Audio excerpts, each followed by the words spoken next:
Hola, ¿qué tal? Muy buenas noches, bienvenidos a Noticias 22, qué gusto estar con Rafael García Villegas, también hola, Laura Regis en la interpretación de lengua de señas mexicana. Tenemos muchas cosas, Rafa, tenemos literatura, tenemos música, tenemos cine, en fin. Mi querida Laura Barrera, amigos del auditorio, en efecto un programa muy variado, se aproxima una de las celebraciones que con el pasar de los años se ha arraigado en el gusto también de la idea, el ideario mexicano, que es la fiesta del Libro y la Rosa, que nos llega de Cataluña a propósito de la celebración de San Jordi y los aniversarios de El Inca Garcilaso, Shakespeare y Cervantes. Efectivamente, la UNAM nos invita a intercambiar libros y rosas, qué buena idea. Y bueno, también vamos a platicar acerca de compositores mexicanos. ¿Quién les parece que es el autor más representativo de nuestra cultura musical?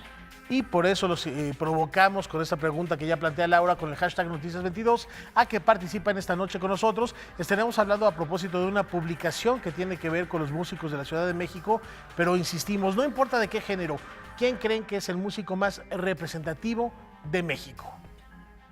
Bueno, pues ahí tienen esta pregunta acá para que participen con nosotros. Y a propósito de músicos representativos, también hace algunos días les comentábamos del lanzamiento de un disco póstumo de la gran Betsy Pecario. Efectivamente, su familia se reúne y nos hacen una propuesta para recordar el legado de esta gran intérprete de jazz, de blues. Ave Fénix es de alguna manera la rebeldía contra el desastre, es decir, la rebeldía contra la tragedia. No quiero ser exagerado, pero si una cantante se queda sin voz, eso es una tragedia.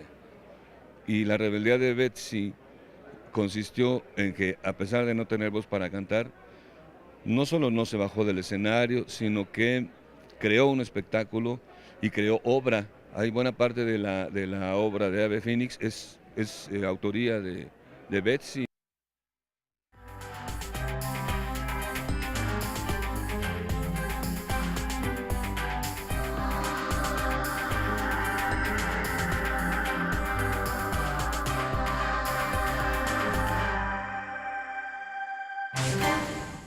Ya se ha hecho una costumbre, y una muy buena costumbre, que desde hace 10 años la Universidad Nacional Autónoma de México celebra el Día del Libro y de la Rosa, esta tradición que, como decía Rafa, nos viene de Cataluña y que nos permite intercambiar una rosa, un libro con un amigo, con una persona querida.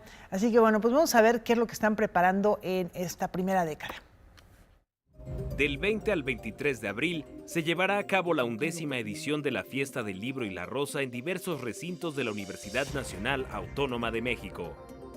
Además de nuestra sede aquí en el Centro Cultural Universitario, también tendremos actividades en el antiguo Colegio de San Ildefonso, la Casa del Lago Juan José Arreola, que de manera absolutamente natural se integra a estos homenajes al gran escritor jalisciense, el Centro Cultural Universitario Tlatelolco, el Museo Muca Roma y el Museo Universitario del Chopo. La fiesta, única en su género en nuestro país, aglutina una serie de actividades, más de 230, culturales y artísticas, que invitan, además del goce de la lectura, a la reflexión. Hay un tema sobre empezar un poco este programa que tiene la universidad para conmemorar los 50 años del movimiento del 68. Estará presente Carmen Aristegui para hablar sobre los candidatos a las elecciones. Estarán, digamos, un énfasis un poco sobre, diría yo, el sentido del país con Ricardo Pérez Monfort, con Paco Taibo. Hay talleres muy interesantes, hay un taller para hacer un bestiario conducido por Benito Taibo, también tiene que ver con Arreola. Hay una serie de actividades alrededor del ajedrez, una copa de ajedrez Juan José Arreola, unas simultáneas de ajedrez en la Casa del Lago, conversaciones sobre la afición del ajedrez de Arreola. En fin, es un programa muy variado. La fiesta celebra una serie de efemérides en torno a las letras y sus autores, como la de Juan José Arreola. Uno de los aniversarios importantísimos son los 100 años de nacimiento de Juan José Arreola, no solamente como el gran escritor que es en la literatura universal, sino también como el formador de autores. Fue probablemente quien empezó con los talleres literarios, fundó Mester, fundó Los Presentes, con poesía en voz alta llevó lo performático, el show, la memoria, el trabajo con el cuerpo a la poesía de una manera en que no había ocurrido antes. La generación de los 50 le debe muchísimo porque prácticamente todos los grandes autores pasaron por sus colecciones hasta llegar a José Agustín. Organizada por las Direcciones de Publicaciones y Fomento Editorial y Literatura de la UNAM, la fiesta este año integrará como moderadores de las mesas a estudiantes y jóvenes interesados en las letras y el debate. Otras efemérides que se celebrarán son: Pero también se celebran los 100 años de José Luis Martínez, en sí mismo una enciclopedia y desde luego toda su obra un libro de consulta, porque deja testimonio de lo que fue y de lo que sigue siendo la tradición de la literatura mexicana a lo largo de varios años. Tenemos también el aniversario de Pita Amor, una autora que fue mal comprendida en su momento porque aparecía en televisión, cosa que era una herejía, y porque era bella, doble herejía. Pero las décimas Adiós, Yo soy mi casa, varios de sus libros y sus reflexiones son auténtica literatura. Celebramos también los 90 años de Jorge Ibargüengoitia, importantísimo escritor, que además a través de lo lúdico, lo mismo que Arreola, a través de la sátira, no solamente hace la crítica del gobierno, sino también la crítica de nuestra idiosincrasia. Nos dice a los mexicanos por qué somos así, a veces absurdos, como aparecemos en su literatura. Va a haber un ciclo de cine junto con las mesas sobre Ibargüengoitia. Y otro autor que está muy ligado a la idea del humor y la sátira para hacer la crítica política del país es Eduardo del Río Ríos. Vamos a hacer un homenaje también al reciente caricaturista fallecido. Con información de Salvador Perches Galván, César H. Meléndez, Noticias 22. Vive con todas las demás artes en un espacio. Bueno, esto es muy interesante porque pareciera que esta celebración o conmemoración de los aniversarios de los grandes escritores universales también detona ya el auge de los festivales en nuestro país, porque dentro de 2 semanas dará inicio el mayor evento editorial y literario del Bajío, la Feria Nacional del Libro en León, que espera recibir a cerca de 80,000 visitantes a lo largo de 10 días. Irving Welsh, Eduardo Sacheri, José Ovejero, Bernardo Fernández Beff, Elmer Mendoza y Javier Velasco son algunos de los escritores que se presentarán en la FENAL, que este año llega a su 29ª edición. Las ferias pues de las más viejas del país, y que año con año ahora se convierte en la gran fiesta de la palabra de un año literario redondo. Nosotros estamos convencidos de que en una feria de libro no podemos generar lectores, pero en un año literario sí. Es así que desde hace algunos años hemos abrazado a la feria con un programa que titulamos FENAL Permanente, en el que hay semana con semana, mes con mes, actividades dentro de la promoción y la difusión. Para nosotros, a diferencia de otras ferias distinguidas y connotadas del país, a nosotros lo primordial es el fomento y aproximación a la lectura. Esta feria coedita libros con Sexto Piso y la Universidad Iberoamericana, entre otras. Además, junto con Editorial Norma, entrega año con año el Premio Nacional de Literatura para Jóvenes FENAL Norma, que este año será entregado a Esther M. García por su libro Confesiones de una Booktuber. Además, la feria entregará el premio Compromiso con las Letras FENAL 2018 al escritor Antonio Malpica. Pero esto no es todo. Nos hemos hecho de aliados o cuasi cómplices en esta edición con Fundación SM, en la que desarrollamos el primer encuentro de promotores de la lectura en León. En este encuentro, que tendrá como tema Leer en tiempos difíciles, dictarán conferencias magistrales Lucina Jiménez y Benito Taibo, y habrá un taller con Sandra Lorenzano. Además, la FENAL tendrá programación especial para niños y jóvenes, espectáculos y teatro para adultos con la Compañía Nacional de Teatro, que presentará la obra de Sazón, con Julieta Gurrola, Angelina Peláez y Luisa Huertas. La FENAL se llevará a cabo del 26 de abril al 6 de mayo en el Poliforum de la ciudad de León, Guanajuato. Noticias 22, Irma Gallo. Bueno, pues ahí están 2 encuentros literarios a los que no hay que faltar. El Museo de Arte Popular nos recuerda por qué nuestro país es reconocido internacionalmente por su producción artística en el mundo textil.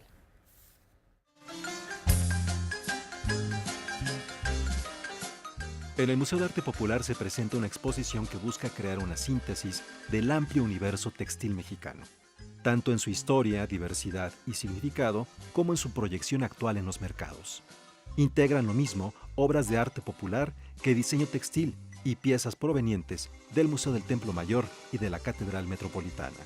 Hacemos una pequeña referencia, si quieres, a lo que hemos manejado nosotros, que son la biodiversidad y la artesanía. Entonces, trajes del norte, del centro y del sur-sureste, materia prima, cómo se degradan los tintes naturales y cómo van variando la materia prima directamente, los famosos quesquemetl, los huipiles, los harapes, el telar. Muchas veces decimos que la artesanía es la técnica, es el material, son los colores, ¿no? Pero pues hay también una cuestión social, económica, política, etcétera, dentro de ese tema, y de identidad, obviamente. Entonces, varias de las posiciones artísticas que estamos aquí mostrando en la exposición hablan sobre esas diferentes perspectivas que pertenecen a ese fenómeno o esa parte de la cultura mexicana de la artesanía. Y al final rematamos con el famoso rebozo mexicano, que de alguna manera no es tan mexicano como pensamos, y finalmente nos vamos a la parte contemporánea, porque es muy interesante cómo en México se ha utilizado el textil como una herramienta plástica. Una parte importante de la exposición tiene que ver con la realidad que vive la artesanía en el mercado y cómo el plagio ha afectado a los valores sociales de las comunidades que producen dicha artesanía, poco valorada en México y muy bien pagada y buscada en otras partes del mundo. Estamos mostrando un collage de artículos de medios, de hecho, que denuncian o hablan sobre diferentes casos de plagio que había en los últimos años, que afecta obviamente muchísimo a la artesanía, ¿no? Entonces, como es esto una realidad con que están confrontados los artesanos, estamos también considerando que es importante discutirlo y crear una conciencia dentro del consumidor y el visitante de la exposición para este tema. La exposición México Textil estará del 14 de abril al 24 de junio de 2018 en el Museo de Arte Popular. Noticias 22, Huemansi Rodríguez. Creaciones espectaculares y además no solamente para exhibirlas, sino que hay que acudir a los artesanos para también usar estas prendas que son realmente muy bellas. Y mantener viva la tradición, y es preocupante que hasta en este rubro se presenten fenómenos de piratería como los que ya escuchamos. Son muy frecuentes estos casos, y además de diseñadores internacionales que vienen casualmente a inspirarse, lo cual está muy bien, pero que comparten también los recursos que se obtienen de la venta de estas creaciones. Y revalorar, por supuesto, el trabajo artístico, ni siquiera artesanal, artístico, de todos estos personajes que se dedican a el textil en nuestro país. Y a propósito de tradiciones, ya tenemos la primera respuesta de esta noche aquí en Noticias 22, con el hashtag Noticias 22, a propósito de los músicos más representativos de nuestro país. Consuelito Velázquez, nos dice Ricardo Lepe, cada año en el Cervantino se interpreta Bésame Mucho por algún artista invitado. Bésame Mucho, que después de Yesterday es la canción más traducida a lenguas extranjeras. Y ahí está conocida también, en todo el mundo. Y la cantaron, quienes me digan, la cantaron los propios Beatles, la cantó Elvis Presley, la cantó Luciano Pavarotti, etcétera. Ahí está una gran referencia, por supuesto, de la música nacional, Consuelito Velázquez. Y vamos a una pausa.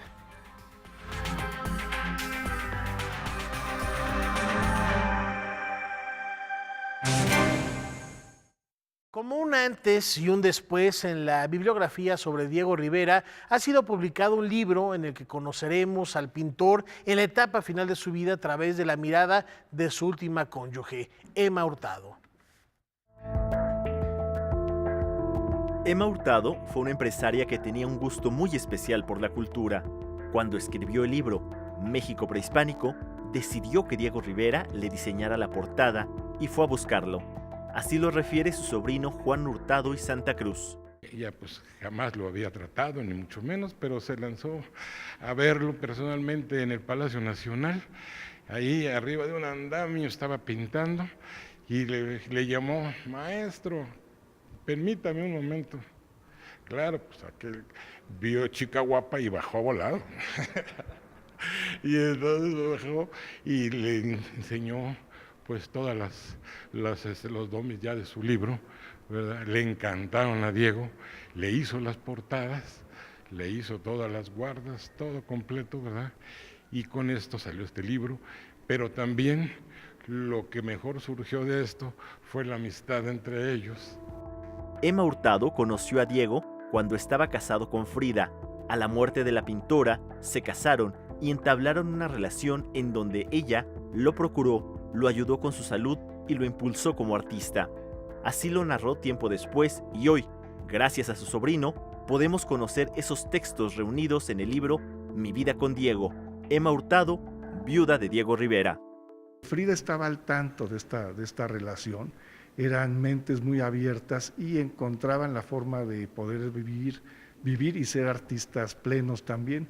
Entonces Emma Hurtado es un personaje clave en la vida de Diego Rivera porque tiene esta etapa con él como amante y como esposa después muy plena, primero que nada, y luego es quien lo ayuda en sus negocios que eran un desastre. Diego vendía muy barata su obra y ella le pone una galería que se llama Diego Rivera, exhibe su obra, sobre todo lo que pinta en el segundo viaje a la URSS, es un antes y un después en la bibliografía sobre Diego Rivera. Aquí nos lo presenta de carne y hueso como nadie más, viviendo la última etapa de su vida que creíamos que había sido una especie como de invierno final, ahora sí que en Rusia y luego en México, y nada más. Y no, en realidad fue de una plenitud increíble. Publicado por Ediciones de La Salle, el libro da cuenta de una de las mujeres más emprendedoras del siglo pasado y poco estudiada. Es también una mujer muy aguda que sabe medir, que sabe esperar, que sabe pensar, que sabe dar pasos al frente, por eso digo la pinta dando un paso al frente, y que sabe relacionarse con los otros mujerones que están alrededor de Diego Rivera, tanto las bellísimas modelos como Frida, como la memoria de sus otras esposas, con la memoria también de las recientes.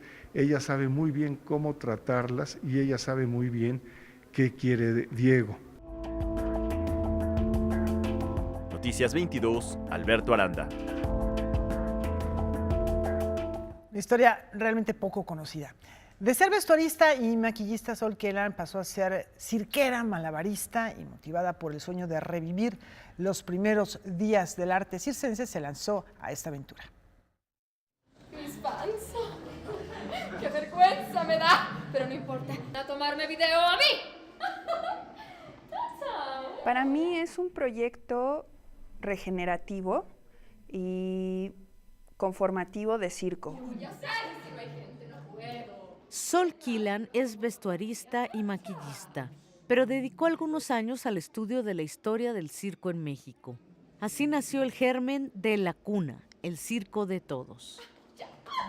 Es una exploración que hice desde hace 3 años, que nace a partir de una investigación cuando se cierran los circos en México, después de la prohibición del uso de animales. Dije, bueno, ¿qué puedo hacer para el circo, por el circo, ¿no? Entonces me di cuenta que era un problema muy complejo y que necesitaba a un grupo de personas que me ayudaran a proponer algo. Entonces yo hice toda esta investigación en la maestría en la UNAM, en diseño industrial y teoría de diseño. Entonces leyendo a diferentes autores me di cuenta que creando una comunidad creativa podíamos hacer un espectáculo diferente, y eso es La Cuna. Esta comunidad creativa de más de 50 personas está compuesta por actores, clowns, vestuaristas y escenógrafos, pero también psicólogos, filósofos y diseñadores. Es todo un equipo transdisciplinario de gente que se dedicó a hacer este espectáculo. Si quieres averiguar el resultado de este proyecto, ve al foro ¿A Poco No?, en donde La Cuna, el circo de todos, se presenta los viernes, sábados y domingos durante todo el mes de abril.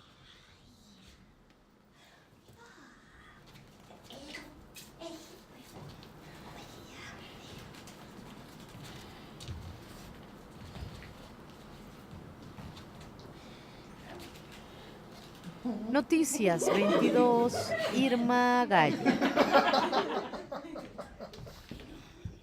Bueno, siempre estas reminiscencias al arte circense vienen cargadas de nostalgia. Y ahora vamos a hacer, como lo hemos venido haciendo los últimos días, Laura, a este recorrido que nos compartes por Francia, y hoy con un tema que nos parece fundamental, coyuntural, porque este ejercicio de reconstruir, como se ha vuelto una costumbre decir, a través de la cultura, el tejido social, no es solo algo que afecta a México y es algo que se está aplicando ya en otros países, y Francia no es la excepción. Efectivamente, como tú sabes, Rafa, en toda la zona conurbada de París hay mucha migración y esto provoca choques muy fuertes.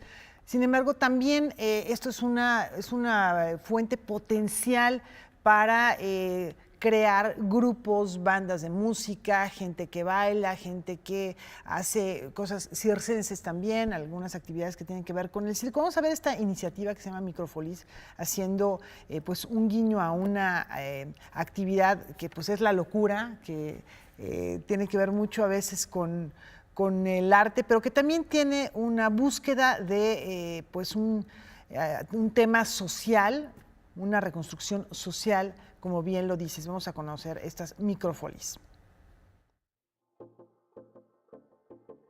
Sèvres es una localidad situada a escasos 20 minutos de París. Una tercera parte de su población la componen inmigrantes. Principalmente provienen de Marruecos, Argelia y de países del África subsahariana. Cerca del 36% de ellos vive bajo la línea de pobreza, mientras que la media nacional en Francia es el 12%. Parce que nous sommes sur un territoire qui est un territoire qu'on appelle zone de sécurité prioritaire, donc qui regroupe beaucoup de difficultés. Des difficultés sociales, de sécurité, beaucoup de chômage. Donc nous avons aussi des difficultés sur comment on peut permettre à la population d'accéder à la culture en général. Pero además de las dificultades socioeconómicas en Sèvres, reina también la diversidad étnica y cultural. Es justamente esta riqueza la que se pretende utilizar para transformar la vida de la comuna. El proyecto se llama Microfolis. La Microfolie Sèvres est un projet d'un espace culturel de proximité. C'est un espace qui se veut faciliter l'accès à la culture pour tous. Donc ce projet est né d'une idée de Didier Fusillier, qui est le président du parc de la Villette, qui a soumis ce projet à la ministre de la Culture, Audrey Azoulay. Donc Sèvres est une ville, je dirais, assez pauvre, et la ville ne pouvait pas, elle, bénéficier d'un espace culturel de cette qualité. Et donc l'idée d'être en partenariat avec le parc de la Villette a été tout de suite une idée qui a pu nous permettre, en tant que travailleur local, de pouvoir bénéficier d'un espace culturel de qualité. El difícil acceso a los polos culturales parisinos ha motivado la creación de un museo digital que ofrece visitas guiadas tanto a alumnos escolarizados como al público abierto. Donc l'idée de pouvoir avoir un musée numérique dans cet espace a facilité, je dirais, l'installation du projet en lui-même, puisque c'est, comme on dit, les musées de Paris qui viennent en banlieue. Donc grâce aux œuvres qui sont numérisées, la population peut, elle, accéder à ce qu'on appelle le patrimoine national. La propuesta de ir al encuentro del público incluye una oferta gratuita de espacios y actividades teatrales, música, baile y exposiciones, además de un laboratorio en el que, sin mayor trámite, se puede tener acceso a herramientas como impresoras 3D.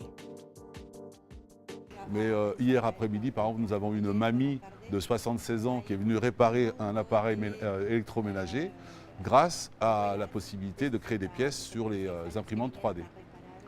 Donc, comme vous pouvez le voir derrière vous, il y a ce qu'on appelle le Fab Lab, qui est donc un laboratoire de fabrication qui permet à tout à chacun de découvrir les outils numériques.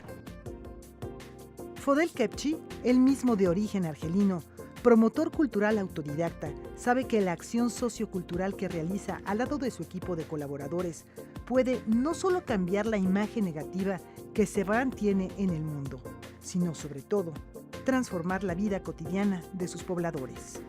Para Noticias 22 desde París, Javier Contreras, camarógrafo, Laura Barrera, enviada especial. Bueno, y quien se acerca no solamente lo hace con un objetivo netamente, digamos, artístico, sino también puede ser como una herramienta para cualquier otro uso, pero gracias a que hay una iniciativa que pues ofrece todo gratuitamente, sin mayor inscripción, sin mayor problema. Impresionante el poder transformador que tiene la cultura y que sirva también esto como eje y como ejemplo para que tomemos nota y que se replique en otras latitudes, en otras partes del mundo. El Museo Digital me parece algo fantástico, más allá de las cuestiones socioeconómicas. Es muy rico tener este acceso al arte universal. Y ya que pusiste la primera piedra, seguimos viajando, Laura, ¿no? ¿Por qué no nos vamos a recorrer el mundo?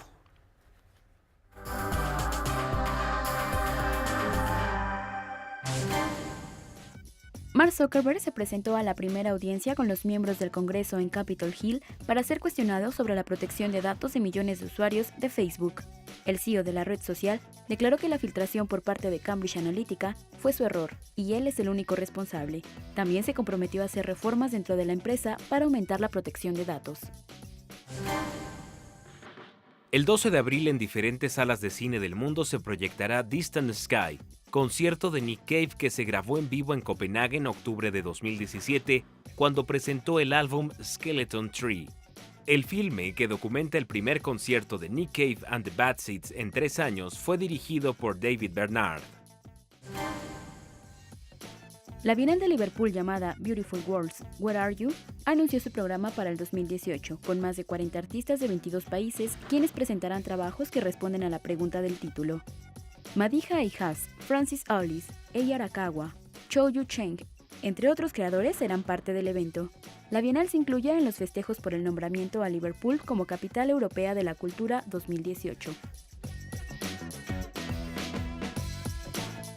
Bueno, rico el recorrido por el mundo. Habrá que viajar ahora a Liverpool para disfrutar Ni ese modo, Bienal. ni modo, ¿qué le vamos a hacer? Hay que disfrutar ese Bienal en uno de los puertos más importantes del Reino Unido.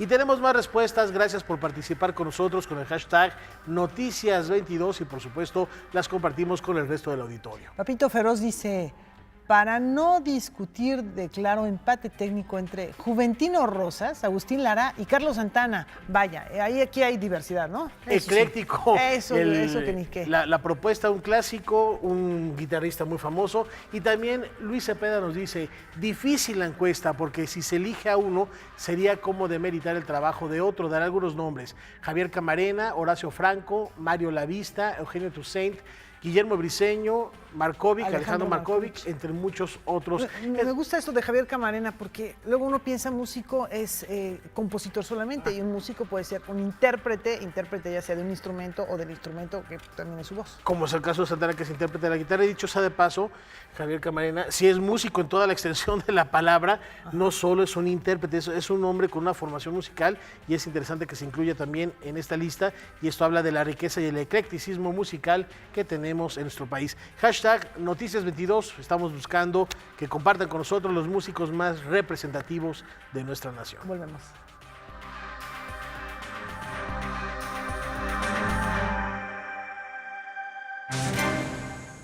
Después de 2 ediciones, la Bienal y el premio de novela Mario Vargas Llosa deja Perú para mudarse a Guadalajara, donde tiene asegurada su permanencia, bueno, por lo menos esto hasta el año 2023. Vamos a ver más.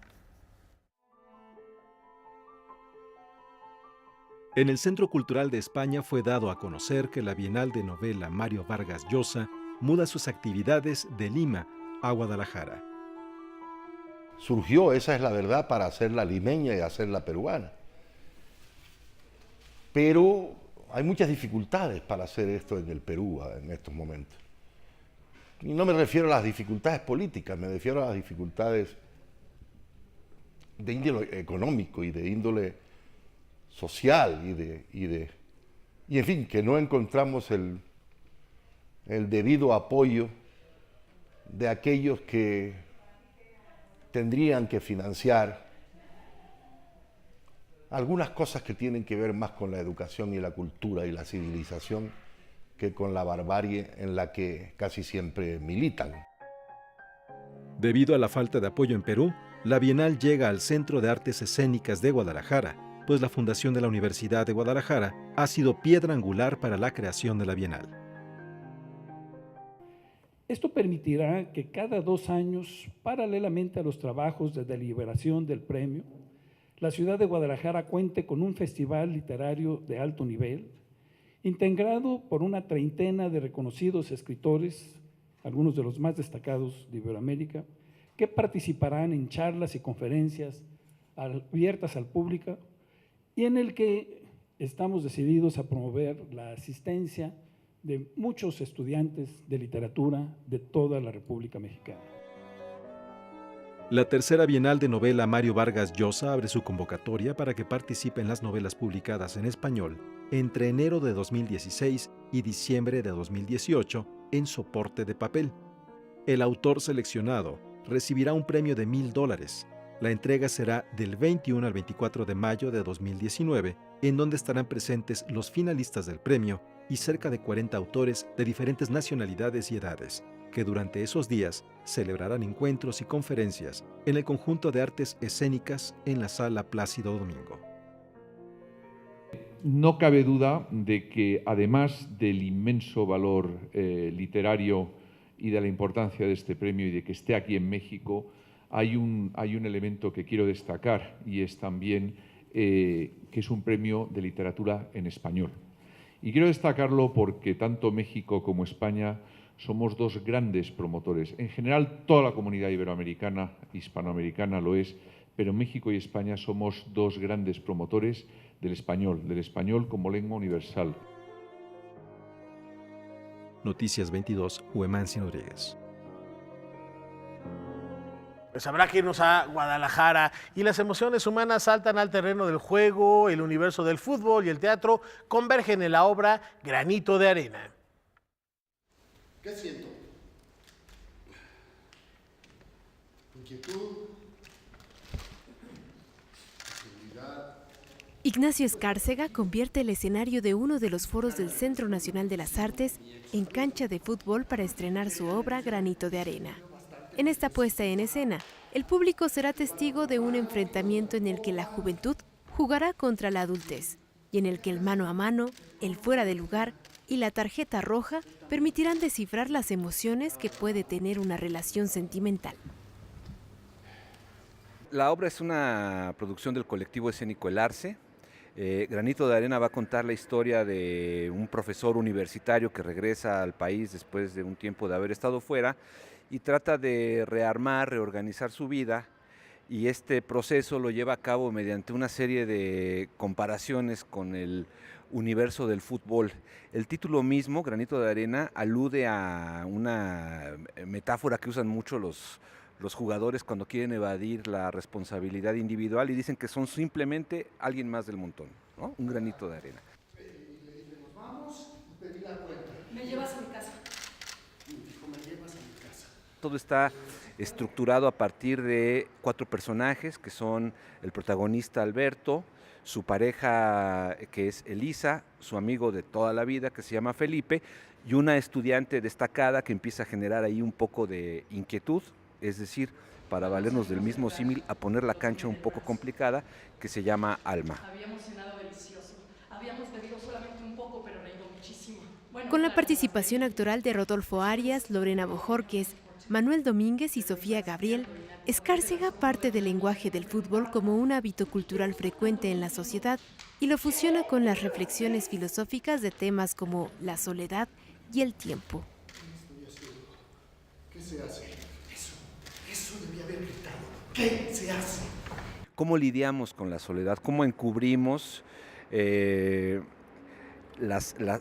déficit que nos provoca el estar solo?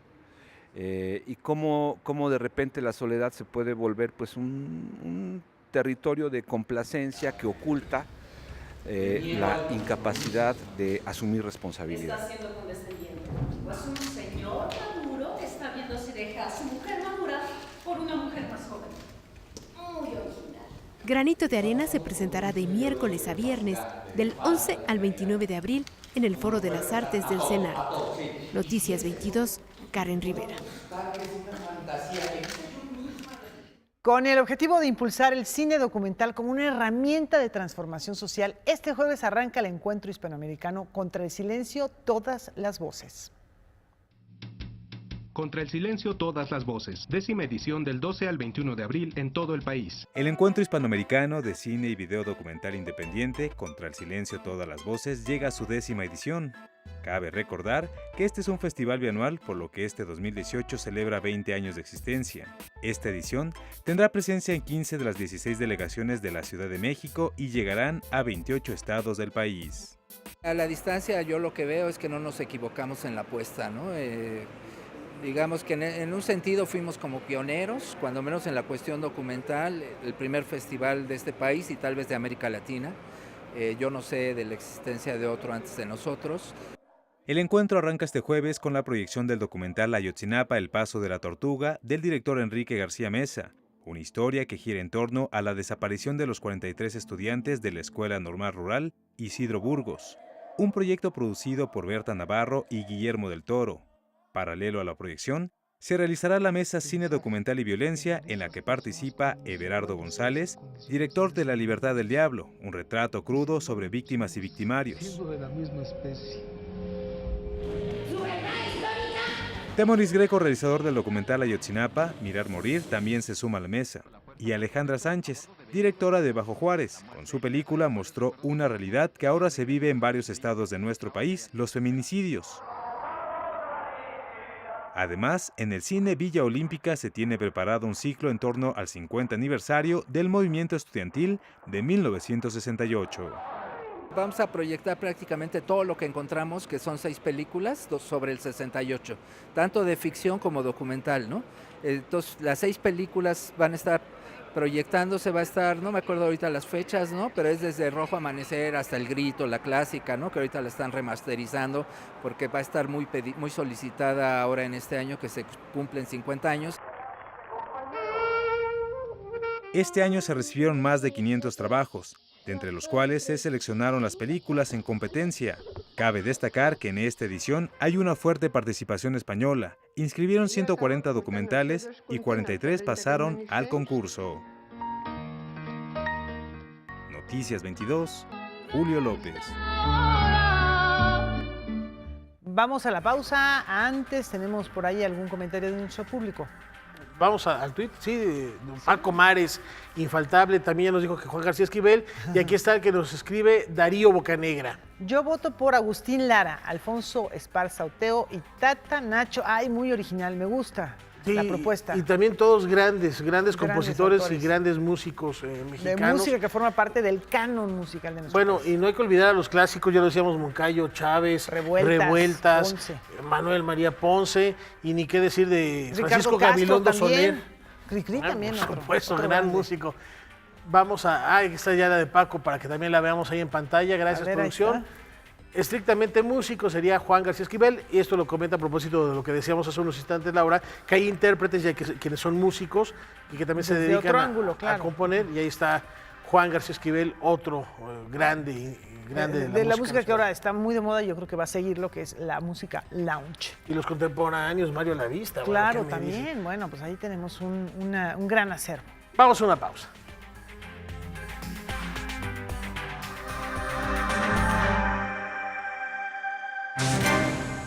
Y les presentamos la información que desató la pregunta de esta noche a propósito de los músicos representativos de nuestro país.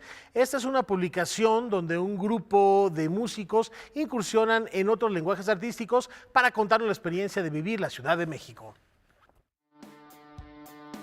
Gráfica, fotografía, manifiestos, improvisación y poesía fueron algunos de los elementos literarios y visuales que utilizaron los 42 intérpretes que integran el libro Músicos en la Ciudad de México para narrar sus experiencias como habitantes de la capital mexicana.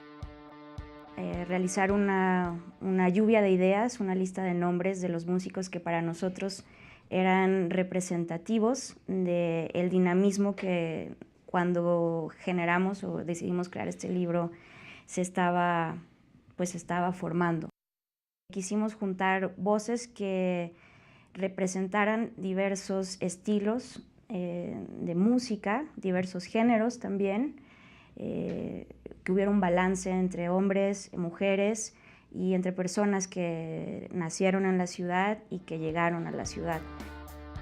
Las prácticas de habitarse de Arturo Báez, Hotel Naxos de Rafael Catana, Mi primera vez de Elena Sánchez, Tiempo y viento, mutismos de Tito Rivas, Otredad de Alonso Arreola y Cómo sería el mundo si todos pudiéramos hablar música de Alex Mercado son algunos de los capítulos que integran esta publicación en la que se invitó a los músicos a escribir a partir del género literario que mejor los representara. Un camino que inicia con un ensayo, por ejemplo, y de ahí se pasa a la poesía, de ahí se pasa al ensayo fotográfico, se pasa también a la gráfica, al cuento o a una mezcla entre ensayo literario y entre ficción.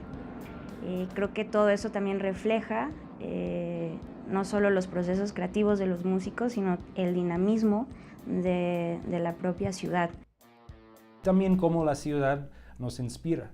A veces nos inspira en hacer bellezas, a veces en una cosa de enojo, pero la ciudad en todo su dinamismo, en toda su manera muy potente, cómo nos inspira. Y es distinto en el caso de cada músico quien escribe. Músicos en la Ciudad de México puede descargarse a través de las diferentes plataformas digitales. El libro se presentará el 20 de abril en el Teatro de la Ciudad Esperanza Iris con un concierto que ofrecerán algunos de los autores. Noticias 22, Karen Rivera. Bueno, esto ya lo hemos comentado, se los habíamos anticipado. La familia musical de Betsy Pecanín se reunió en el Centro Nacional de las Artes para celebrar su legado y presentarle a todo el público, a todos los seguidores de Betsy. El último disco de esta artista es es una especie de lamento melódico. Vamos a ver. A lo largo de 3 años, Betsy Pecanins fue preparando el espectáculo Ave Fénix. La enfermedad se le cruzó en el camino, ocasionando que perdiera la voz. Sin embargo, esto no le impidió volver al escenario. Desafortunadamente, en diciembre del 2016, falleció. Ave Fénix es de alguna manera la rebeldía contra el desastre, es decir, la rebeldía contra la tragedia. No quiero ser exagerado, pero si una cantante se queda sin voz, eso es una tragedia. Y la rebeldía de Betsy consistió en que, a pesar de no tener voz para cantar, no solo no se bajó del escenario, sino que creó un espectáculo y creó obra. Hay buena parte de la obra de Ave Fénix es autoría de Betsy. Lo que ella hizo, pues ya sin su voz, se aventuró a estar en el escenario, que te digo, no es una cosa fácil. Me costó mucho trabajo hacerlo, por lo mismo, la voz. Y entonces se aventuró y es muy valiente, por eso mis respetos a ella.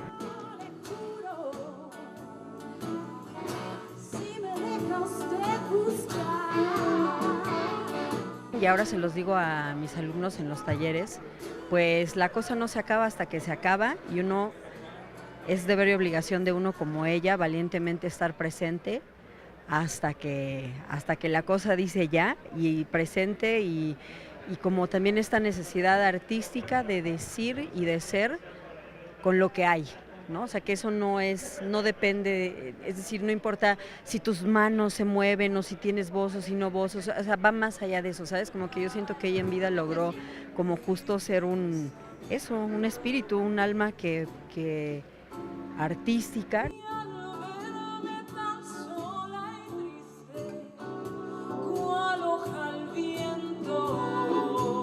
En el Centro Nacional de las Artes se reunieron Iraira Noriega, Jaramar, Verónica Ituarte, Guillermo Briceño, así como los músicos de Betsy Pecanins para presentar Ave Fénix.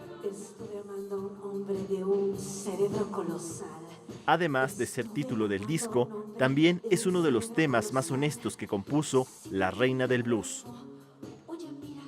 Ave Fénix es pues la autobiografía, la verdad es su autobiografía, entonces es la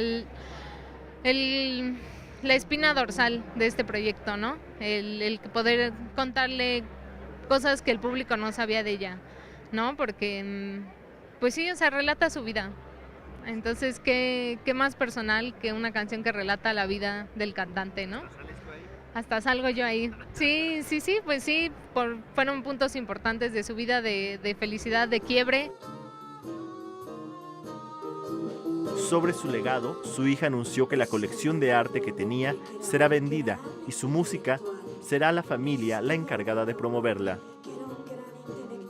Realmente para mí pues este es como cerrar un ciclo para mí también con mi mamá. Pero bueno, el músico era ella, yo no era de esa parte, entonces pues para mí es poderle dar este fin, cerrar este libro con mi mamá, que ha sido un camino muy emocionante y para mí es un cierre y por fin la puedo dejar volar. El amor es fuerte, pero no parece. La diferencia es que lo sabes. Noticias 22, Alberto Aranda. No debes guiarte por los... Pues ahí está esta recomendación. Y en otros temas, un vendedor ha sido asesinado por equivocación y no hay nadie quien reclame su memoria. Entre sus vecinos se rumora que era un nahual. Padre, esto está dejado, comadre. Pues creo que se lo echaron, ¿eh? Un vecino intercambia los números en las puertas de sus departamentos. Como consecuencia, su vecino, un tranquilo vendedor de pistaches, es asesinado por error mientras tuesta las semillas que vende. La situación le sirvió a Carlos Talancón para escribir El Nahual, pieza que aborda el tema de las desapariciones. Se trata de que sea una especie de homenaje o una encarnación simbólica de todas las personas pues, que han desaparecido o que han sido asesinadas y que pues, no se sabe nada de ellas, ¿no? Pues es un tanto esta inquietud de qué pasa con estas presencias, estas personas que las matan y realmente no, pues quedan, ¿no? Como pues, cifras anónimas o a veces ni siquiera eso. El monólogo interpretado por el autor muestra a varios personajes cuyos puntos de vista evidencian con un humor ligero, que no trivial, las erradas perspectivas sobre las víctimas, las supersticiones y hasta el cuestionamiento del personaje sobre su injusta muerte y olvido. Yo pienso que el público lo toma bastante bien porque Carlos Talancón maneja con mucha destreza el tema, tiene como mucha sensibilidad para trabajar el sentido del humor en algo tan delicado, y también porque Carlos recupera toda la tradición del teatro de carpa, digamos que crea un personaje un poco en ese estilo. A mí que soy Javier un nahual. ¡Ay, no me diga eso, Dios mío! Ya veo dolor. ¿Cómo que nahual? Oiga, ¿qué es eso? El montaje también aspira a ser un homenaje a la tradición de la carpa.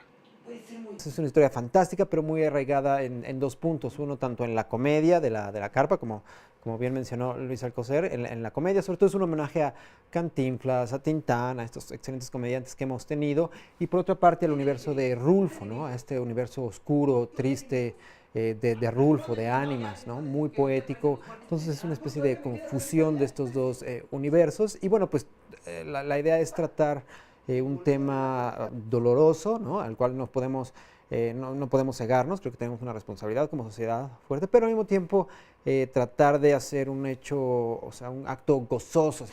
Ay, no puede ser. El Nahual se presenta en el Foro Shakespeare todos los viernes a las 8:45 de la noche hasta el 27 de abril. Noticias 22, Víctor Gaspar. A los nahuales hay que envolverlos. Bueno, pues ya nos despedimos y lo hacemos con un cumpleaños, ¿no? Claude Bolling cumple 88 años en la frontera entre el jazz y la música clásica, nacido en Cannes, París, uno de los grandes compositores de estos géneros. Hasta mañana. Gran pianista francés.